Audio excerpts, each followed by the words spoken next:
अभी 3-4 दिन पहले की बात है। मैं ऑर्डिनरी शो को आए मेल्स चेक कर रही थी, वही सारे मेल्स जो आप हमें दी हुई आईडी पर भेजते हैं। उसी दौरान एक मेल पर मेरी नज़र अटक गई जिसे एक महिला ने हमें भेजा था। उन महिला ने बताया कि उनकी कंपनी ने मैटरनिटी लीव को लेकर उनके साथ काफ़ी ज़्यादा भेदभाव किया है। उसे ठीक से छुट्टियां नहीं दी गई थीं और फिर उन्हें काफ़ी ज़्यादा परेशान भी किया गया था। इन महिला की परेशानी जानने के बाद हमने सोचा कि क्यों ना मैटरनिटी लीव के मुद्दे पर ही आज आपसे बात की जाए। केवल यही एक महिला ऐसी नहीं है जिनके साथ मैटरनिटी लीव को लेकर कोई दिक्कत हुई हो, बल्कि ऐसे केस हमारे सामने कई बार आ चुके हैं। कहीं पर मां बनने वाली औरत को उसकी कंपनी ने ठीक से लीव नहीं दी तो कहीं पर नौकरी से ही निकाल दिया जब पता चला कि वो प्रेग्नेंट है। ये सब तब हुआ जब हमारे देश में मैटरनिटी लीव को लेकर एक खास कानून है।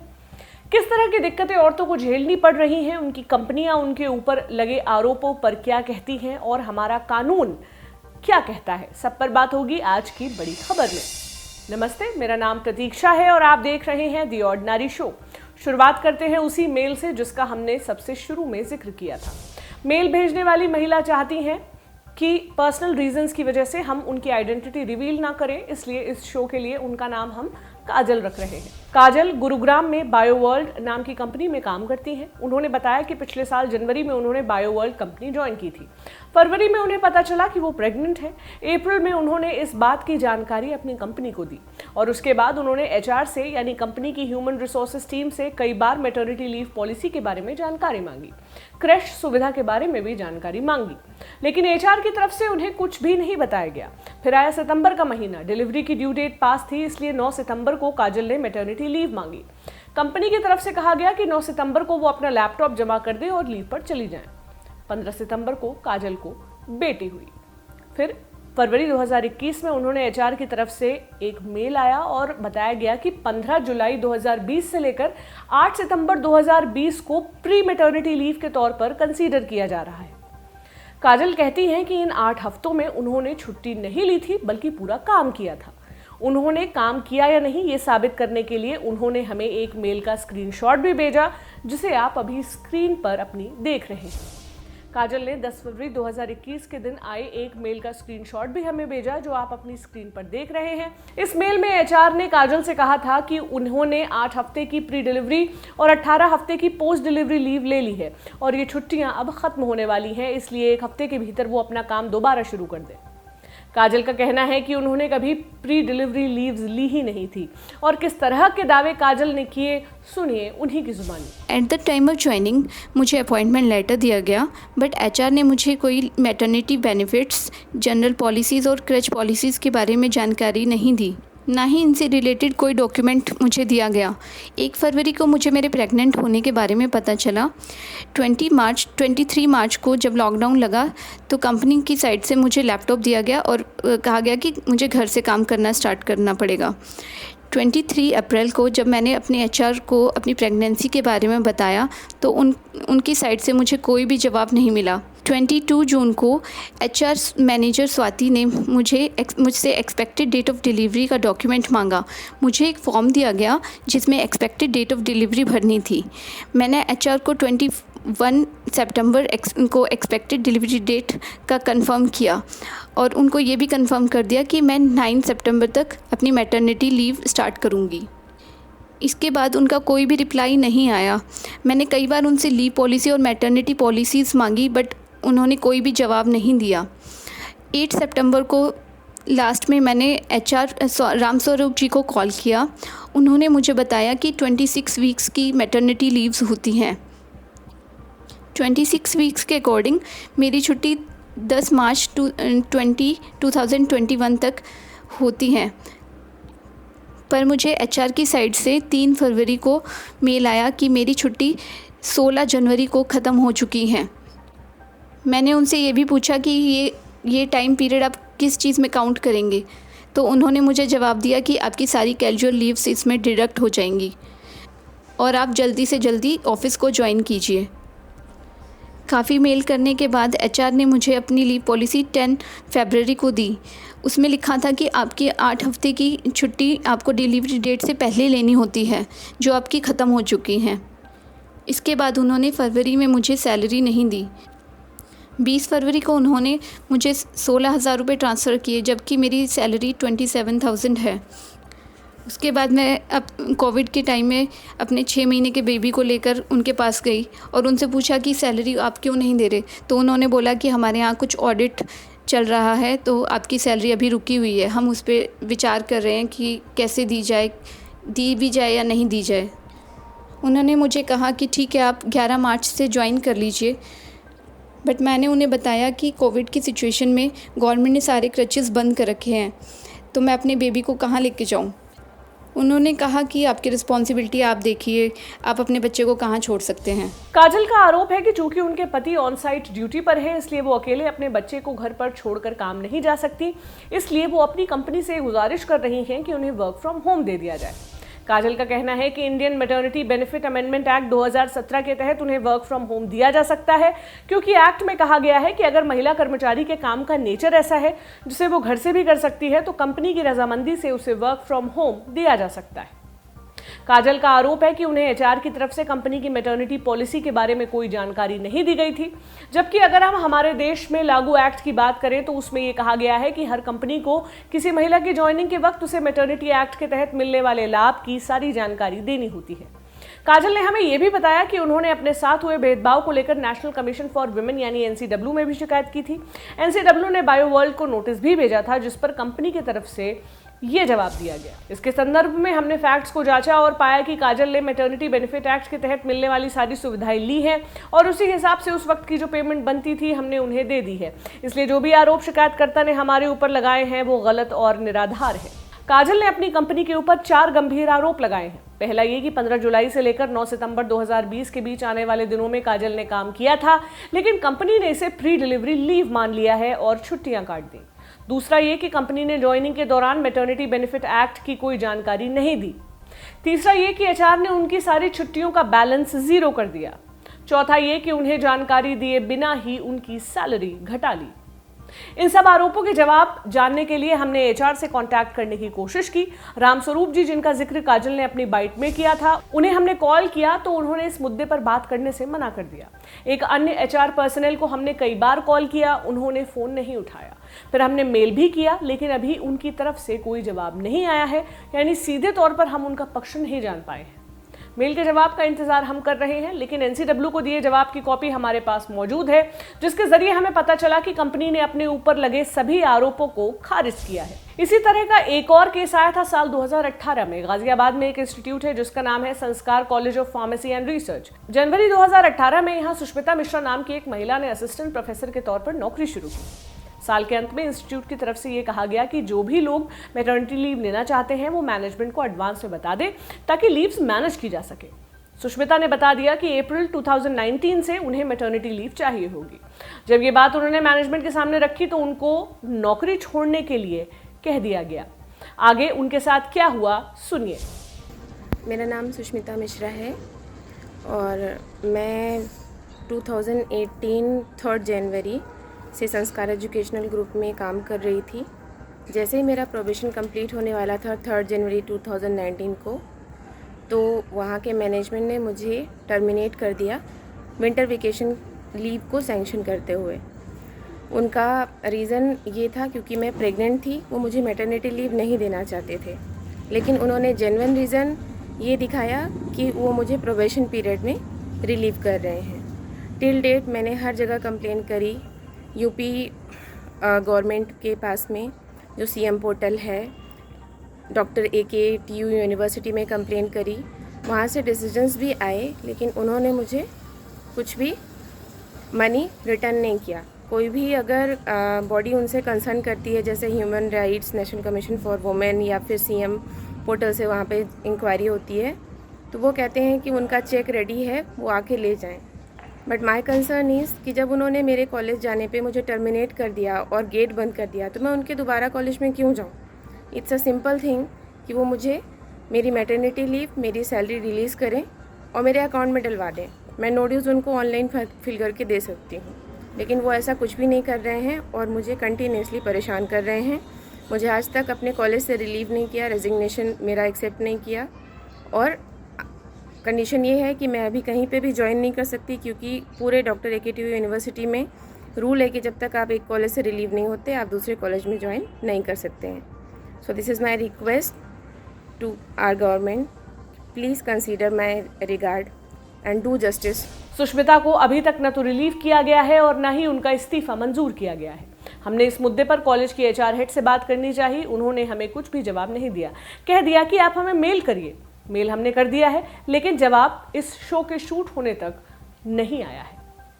खैर, जब 2018 में यह मामला पहली बार सामने आया था, तब संस्कार इंस्टीट्यूट के एचआर की तरफ से सुष्मिता को एक मेल किया गया था। कहा गया था कि 31 दिसंबर 2018 से उनकी सर्विस की जरूरत इंस्टीट्यूट को नहीं है। हमारी साथी प्रेरणा ने उस वक्त इंस्टीट्यूट के मीडिया अफेयर्स देखने वाले मुन्ना मिश्रा से बात की थी। तब उन्होंने इंस्टीट्यूट के ऊपर लगे आरोपों को खारिज किया था। कहा था, हमने एम्प्लॉय को इसलिए रिलीव नहीं किया क्योंकि वो प्रेग्नेंट है, हम उन्हें कंटिन्यू करते चाहे वो प्रेग्नेंट हो या नहीं, लेकिन हमारी प्रायोरिटी स्टूडेंट्स हैं। हमें फीडबैक आया था कि स्टूडेंट्स उनसे खुश नहीं हैं। हमने उन्हें रिजाइन करने के लिए इसलिए कहा ताकि उनको टर्मिनेट ना करना पड़े। इस तरह वो दूसरी नौकरी भी आराम से ढूंढ सकती थी। वो महिला है, संयोग से अभी प्रेग्नेंट है, इसलिए भावनात्मक इशू बना रही हैं।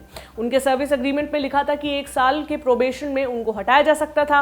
वो प्रोबेशन पर थी, कॉलेज को परफॉर्मेंस का इशू था।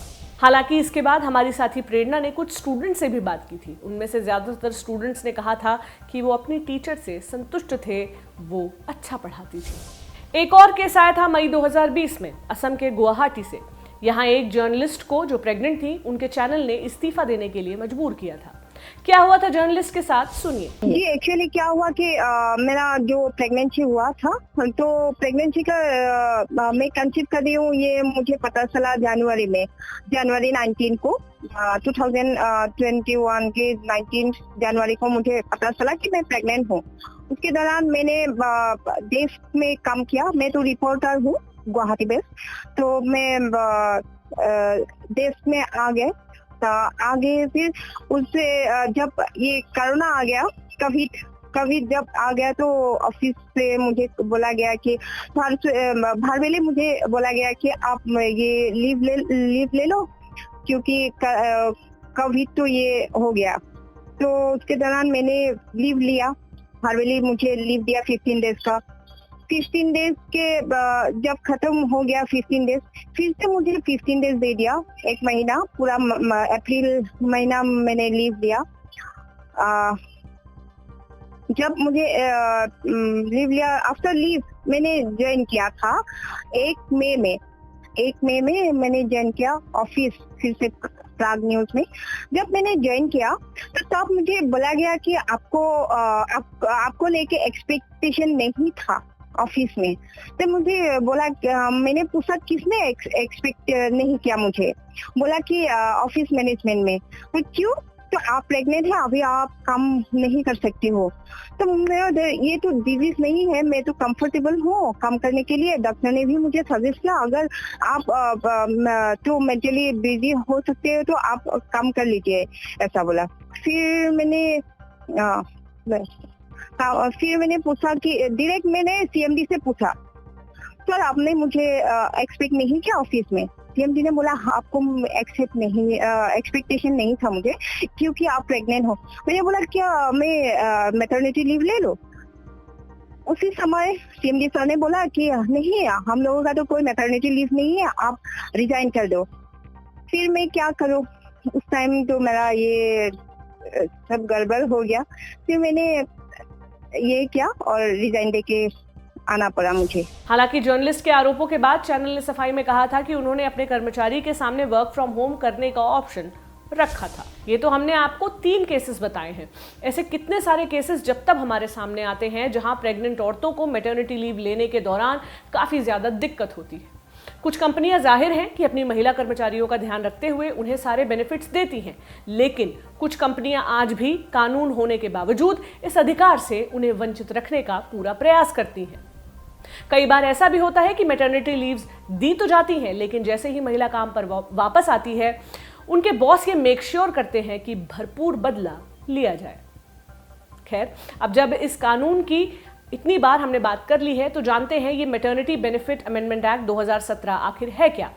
क्या सुविधाएं इस कानून से मिलती हैं? इस एक्ट को ठीक से समझने के लिए हमने बात की एक वकील से, सुनिए उन्होंने क्या कहा। हमारे देश में जो मैटरनिटी लीव का जो कानून लागू हुआ है वो अमेंड हुआ है 2017 में, और इसमें ये कहता है कि कोई भी महिला अगर वो कोई भी कंपनी या कोई भी सेक्टर में वो काम करती है, चाहे वो पब्लिक सेक्टर हो या प्राइवेट सेक्टर हो, तो उसमें अगर वो 80 दिन से ज्यादा काम कर चुकी है तो वो उसके तहत वो मैटरनिटी लीव का बेनिफिट उठा सकती है। और उसमें आपका ये होता है कि आपको मैटरनिटी लीव की बेनिफिट्स क्या होते हैं कि लाइक आपको पेड सैलरी मिलेगा, दो आप वर्क प्लेस में नहीं आओगे, नहीं बकायदा आपको पूरी सैलरी आपको प्रोवाइड की जाएगी अकॉर्डिंग टू मैटरनिटी लीव। क्योंकि जो महिला करियर ओरिएंटेड होती है और जिनको काम करना पसंद आता है, not just because of the reason कि वो अगर एक बच्चे को जन्म देती है तो इस वजह से वो सारी चीजों से पीछे रह जाए, अपने अपॉर्चुनिटीज से पीछे हो जाए। क्योंकि अगर एक महिला एक बच्चे को देश में समाज में लाती है तो वो सिर्फ उस घर की भलाई नहीं है, इस समाज की भी भलाई है, सोसाइटी की भी भलाई है। तो ये हमारा दायित्व है कि उस महिला को हमें हमेशा सपोर्ट करना चाहिए। तो इसलिए मैटरनिटी बेनिफिट हुआ है और 2017 में अमेंड हुआ है। पहले इनिशियली 16 वीक का था, अब ये बढ़कर 26 वीक का हो चुका है।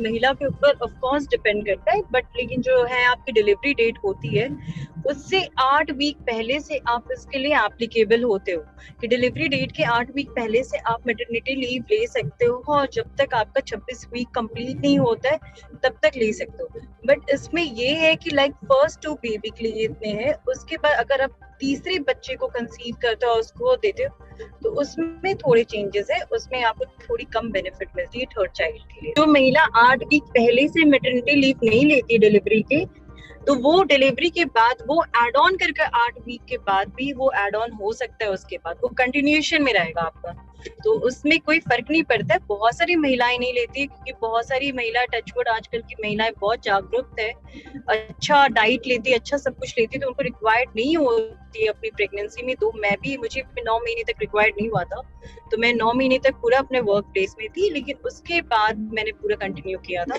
तो इसमें कोई वो नहीं है। हाँ, कोई भी आपको संस्था जिस जगह भी आप काम करते हो तो जो सेट लॉ है उसके अंदर आपको देना चाहिए, उससे कम आप नहीं दे सकते हो। आप भले ही उसको 1 साल तक प्रोसीड कर सकते हो, बट उसके कम नहीं आप दे सकते हो जो गवर्नमेंट की गाइडलाइंस के अकॉर्डिंगली मैटरनिटी का है। जिस भी संस्था में, जिस भी ऑर्गेनाइजेशन में 10 या 10 से ज्यादा है तो सारे वो गवर्नमेंट गाइडलाइंस के अंदर फॉल डाउन करते हैं। एंड गवर्नमेंट ने जो गाइडलाइंस बनाया मैटरनिटी बेनिफिट के लिए, मैटरनिटी लीव्स के लिए, उसको उनको देना पड़ेगा उसने अकॉर्डिंगली वो एडजस्ट करे। इनफैक्ट ताकि अगर मानो कुछ उस औरत के, उस महिला के लिए टफ काम असाइंड है और वो उसके लिए कंफर्टेबल नहीं लग रहा है ड्यूरिंग प्रेगनेंसी, तो वो उसको स्विच ऑन कर लाइक थोड़ा कंफर्टेबल वर्क जॉब भी ले सकती हैं, और उस समय आपको कोई फायर नहीं कर सकता, आपके जॉब से कोई नहीं निकाल सकता। ये गवर्नमेंट का लॉ है। क्योंकि ये बच्चे को आप जन्म एक अपने के लिए नहीं दे रहे, एक समाज के लिए भी दे रहे हो, तो हम सारे समाज के वालों को मिलकर साथ उनको सहयोग करना चाहिए। बहुत ही इम्पोर्टेंट, अगर किसी ऑर्गेनाइजेशन में अगर पॉसिबल है कि वर्क फ्रॉम होम हो सकता है, उनका जॉब प्रोफाइल ऐसा है जैसे आईटीज कंपनी का काम आप घर पे भी कर सकते हो, तो वो आप महिला को असाइन कर सकते हो ड्यूरिंग प्रेगनेंसी कि आप वर्क फ्रॉम होम कर सकती हो। और रहा जहां तक क्रच का सवाल, किसी भी ऑर्गेनाइजेशन में अगर 50 से ज्यादा है, 50 की या 50 नहीं तो 30 भी महिला की संख्या है, तो वहां पर क्रच की मैंडेटरी है कि वहां क्रच होना चाहिए। कंपनियों का, उनके एचआर का काम होता है अपने एम्प्लॉयज से अधिकतम काम करवाना, होना भी चाहिए। हर कर्मचारी को जो भी सैलरी लेता है अपनी कंपनी की बेहतरी के लिए अपना 100% देना चाहिए। मगर दिक्कत तब शुरू होती है जब हार्ड वर्क के इस एथिक में पितृसत्ता आ जाती है। बड़ा भारी शब्द है पितृसत्ता। आसान भाषा में कहें तो इसका अर्थ है कि हर चीज को पुरुष के पॉइंट ऑफ व्यू से देखना। बच्चा तो पैदा हो ही गया, छुट्टी क्यों चाहिए? मर्द से बराबरी चाहिए तो मर्द की तरह काम भी करो। काम नहीं कर रही है 6 महीने तो हम तनख्वाह क्यों दें? हमने कहा था क्या कि करियर के बीच में बच्चा पैदा करो, या तो घर ही चला लो या दफ्तर ही कर लो। ये वो तमाम बातें हैं जो वर्क प्लेस पर महिलाओं के सामने या पीठ पीछे कही जाती हैं जब वे प्रेग्नेंट होती हैं। सिर्फ पुरुष ही नहीं, महिलाएं भी ऐसी बातें करती देखी जाती हैं क्योंकि वो भी इस पेट्रियार्कल यानी पितृसत्ता वाली सोच से ग्रसित होती हैं।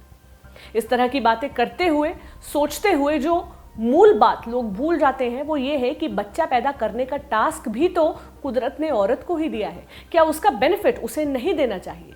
जो दुनिया को आगे बढ़ा रही है, जो अगर बच्चे पैदा करना बंद कर दे तो कुछ साल बाद इन कंपनियों में काम करने वाले लोग ही नहीं बचेंगे। क्या उसे इन कंपनियों से पेड छुट्टियां नहीं मिलनी चाहिए? क्या वो अगर अपने बच्चे पैदा करने के अधिकार का इस्तेमाल करती है ठीक उसी तरह जिस तरह वो बच्चा नहीं पैदा करने या अपने भ्रूण को अबॉर्ट करने का इस्तेमाल कर सकती है, तो क्या उसे इसकी सजा देनी चाहिए? हम वही समाज है ना जो माँ पर कविताएं लिखते हैं, गीत लिखते हैं और उनको देवी का दर्जा देने में 1 मिनट नहीं लगाते। तो फिर प्रेगनेंसी में मैटरनिटी लीव देने में हमारी जान क्यों जाती है? आप सोचिएगा इस पर। तब तक हम आपको बता देते हैं दिन की सुर्खियां।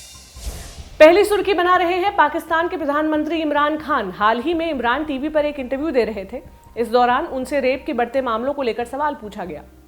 इमरान बोले कि रेप के बढ़ते मामले किसी भी समाज में बढ़ती असभ्यता और बेहूदगी का नतीजा है। उन्होंने औरतों को खुद को ढक कर रखने की सलाह देते हुए कहा, पर्दा का पूरा कॉन्सेप्ट ही टेम्पटेशन को अवॉइड करना है।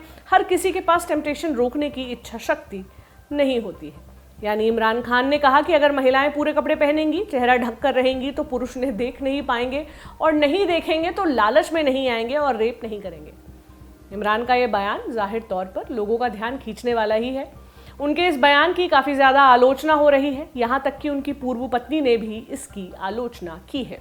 अगली सुर्खी जुड़ी है सिंगर कनिका कपूर से। कनिका को पिछले साल कोविड हुआ था, कई सारी खबरें भी बनी थी, काफ़ी सारे लोगों ने उन्हें ट्रोल किया था इसके बाद। अब इसी मुद्दे पर 1 साल बाद कनिका ने इंडियन एक्सप्रेस को एक इंटरव्यू दिया। उन्होंने बताया कि लोगों की नफरत भरी ट्रोलिंग से वो काफ़ी ज़्यादा परेशान हुई थी। उन्होंने कहा, मैं कुछ दिनों के लिए सोशल मीडिया से गायब हो गई थी क्योंकि मैं इससे निपट नहीं सकती थी। मुझे इस मानसिकता से बाहर आने में 1 साल लग गए। मुझे काउंसलिंग भी लेनी पड़ी। ये आसान नहीं था, लेकिन जाहिर है कि ज़िंदगी चलती रहती। अब वक्त हो चला है हमारे जाने का, यानी हमारे आखिरी सेक्शन चलते चलते का। आज हम रेकमेंड कर रहे हैं एक फिल्म जिसका नाम है रिबन। कहानी एक शादीशुदा कपल की है। लड़की कॉर्पोरेट कंपनी में काम करती है, लड़का सिविल इंजीनियर होता है। लड़की प्रेग्नेंट हो जाती है, अबॉर्ट कराना चाहती है पर करा नहीं पाती। फिर मैटरनिटी लीव लेती है और जब दोबारा अपनी कंपनी में वापस जाती है तो पता चलता है कि सब कुछ बदल गया है। उसके अंडर काम करने वाले लोग उससे आगे निकल गए हैं। यहाँ से इस लड़की का स्ट्रगल शुरू होता है, नौकरी के साथ बच्ची को पालना, उसके साथ हो रहे गलत बर्ताव से निपटना। ये सब इस फिल्म में दिखाया गया है। एक सेंटेंस में कहें तो ये फिल्म सिंपल तरीके से ये दिखाती है कि वर्किंग पेरेंट्स की लाइफ में क्या क्या दिक्कतें आती हैं। फिल्म के लीड रोल में कल्की केकला और सुमित व्यास है। Amazon प्राइम वीडियो में आप इसे देख सकते हैं। देखिए और बताएं कि ये फिल्म आपको कैसी लगी। साथ ही ये भी बताएं कि हमारा ये शो आपको कैसा लगा। कमेंट सेक्शन में जाकर हमें फीडबैक दें। आप हमें मेल भी कर सकते हैं theordinaryshow@gmail.com पर। बने रहें ऑर्डिनरी के साथ। शुक्रिया।